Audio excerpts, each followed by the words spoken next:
Geometry Dash players are way too committed. If you're a GD fanatic like myself, you would know that it is a game that really does take commitment, but there are some players out there who really just push these boundaries more than anyone. First of all, let's start at the lowest end of players that could be considered committed. The player I've chosen for this category is me. Let's face it, I'm not the best at this game. The reason for me being here is that I took 2 months and 6,000 attempts to beat the medium demon B as my second level. Although nowhere near my hardest level, which at the moment of writing this is Magma Bound and soon to be Sweater Weather, this was the most time I've ever spent, and I'm proud. And probably the only reason I consider this commitment and not just a skill issue is the wise words of one commenter on a stream one time who told me that every time I die is one time that I didn't give up. Now, we move on to the big leagues. Attempt count isn't the only part of commitment, it's jumps, and there is a lot of that in this video. The first jump commitment we'll be looking into is King Moose. You've probably heard this name because he practically jumped from the title screen all the way to Bloodbath in 3 months and 130,000 attempts, with many 98% fails. And although he pulled through, he hasn't played any other level since, due to the pressure on him to jump to Bloodlust, which I don't think he will go through with. Now, most likely, the most well-known example of commitment is Doggy, who has been verifying the upcoming top 1 Grief for just over 2 years and suffered a disgusting fail of 97.99 as a fluke from 84 and died to a CBF frame. He has 400,000 attempts, plus maybe a few 10,000 more, and is getting more consistent than ever. And I bet you every player in the GD community is rooting for him, except for Mindcat. Even though Paco was the verifier of Silent Clubstep, it wasn't the most attempts count, with about the same as King Moose. It's really the time that it took for the level as a whole to be verified, which took... Hey, Google? Yes, Master? How long did it take? It took 7 years. 7 years? For clarification, the unnerfed version has not yet been verified, but it has been in the process for such amount of years. It took the nerfed version 3 years. Wait, no, it only took 3 years for the nerfed version to be verified, but still, to this day, the unnerfed version of Silent Clubstep is close to being verified on its redecorated version, Eternal Silence, by No Name.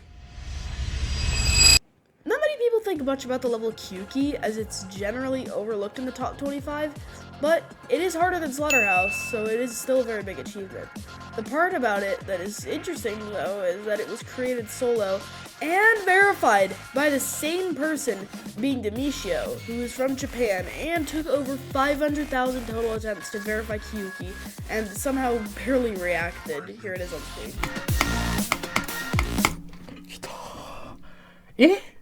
マジで? I don't understand how chill people are when they do stuff like this. And also, it's just so crazy to be able to actually... I'm a creator myself, not very good one, but it's crazy to be able to make a whole rate-worthy level with over 200,000 objects and then spend over 2 times the amount of objects in attempts to beat it. Now we go into the 2 people who I think deserve these spots on here because they're objectively the most committed players in all of Geometry Dash history. First, we will start with the more well-known of the 2, Herx, whose hardest level is Theory of Everything 2. Yep, Theory of Everything 2. But for the last 3 years, he's been trying to jump to Title 8, and after around 1.7 million attempts, yeah, you heard me right, million, not 10,000, not 100,000, 1.7 million attempts, he has it in 3 runs. The craziest part about this is Tidal Wave was top 1 when he started this journey and is about to possibly fall out of the top 5, with Green Bullet being placed any day now. I wish you Herx, if you're watching this, which you probably aren't, but the best of luck on your journey. And if you aren't already, you will be cemented as one of the greatest Geometry Dash players of all time. And here, just to show all of the emotional pain and suffering he went through to get his best run from 0 of 44. He was practically crying in the middle of his run, and here it is, right here.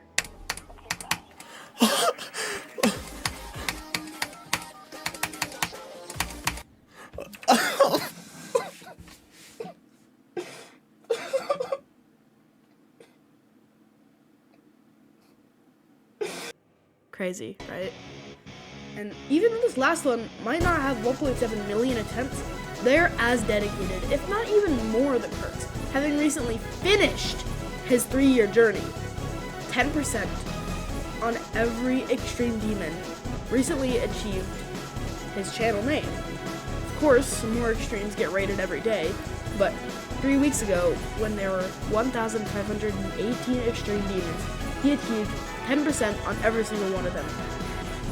And he also did so much more on unrated levels like Angelicide, Heliopolis, and even Eternus. And at this point, with all of this commitment, he could be beating Liz Demons every week if he wanted to. 10% might not seem like too much when it comes to most levels, and you're probably thinking, oh yeah, I can do that. But just look at his frame window counter on Eternus real quick.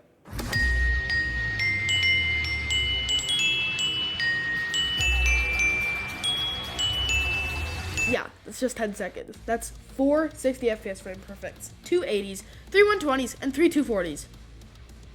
21k attempt for this, which I feel is very reasonable, and this is probably a record for getting this far in such low attempt counts. And I'm not even going to bother going over all of the Eternus progress because it's just such a short level, and 50% of attempts are probably from the first click being a 240.